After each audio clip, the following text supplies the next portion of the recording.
પતિએ કર્મચારી પર કરેલા હુમલાના પડઘા પાલિકામાં પડ્યા છે। પાલિકાના તમામ વિભાગના હોદ્દેદારોએ અધિકારીઓએ કર્મચારી હડતાલ પર ઉતર્યા છે। કાઉન્સિલરના પતિની ધરપકડ નહીં થાય ત્યાં સુધી હડતાલ ચાલુ રાખવાની ચીમકી ઉચ્ચારી છે। આવશ્યક સેવા સિવાય કોઈ કામગીરી નહીં કરે કર્મચારી, કોર્પોરેટર પતિ સામે પોલીસ ફરિયાદ નહીં નોંધાય ત્યાં સુધી કામથી અડગા રહેશે।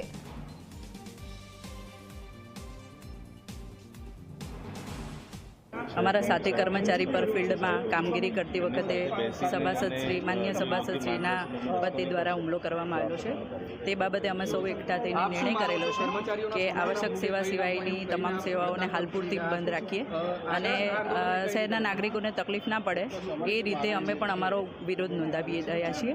આગળ ઉચ્ચ સ્તરે રજૂઆત કરી દેવામાં આવેલી છે અને એમની સાથે વાટાઘાટો ચાલુ છે। આવશ્યક સેવા સિવાય અમે જે જાહેરાત કરી હતી આવશ્યક સેવા સિવાયની જે કામગીરીઓ છે એ બંધ રહેશે અને આજે પણ અંશતઃ અમારી બધી ઓફિસો તો બંધ છે અને સાંજે 4-4.5 કલાકે અમે બધા કર્મચારીઓ ભેગા મળી અને માનનીય મેયર સાહેબને, ડેપ્યુટી મેયર સાહેબને, ચેરમેન સાહેબને મળવા જવાના અને રજૂઆત કરવા જવાના કે ભાઈ અમારી જે માગણી છે એનું સંધાને શું એમને આજ શું પગલાં લીધા છે અને આ શું કાર્યવાહી કરી છે। અન્યથા અમારી જે હડતાલ છે આગળના દિવસોમાંથી ઉગ્ર થશે અને એમાં અમે અડગ છીએ। પોરબંદર જિલ્લાના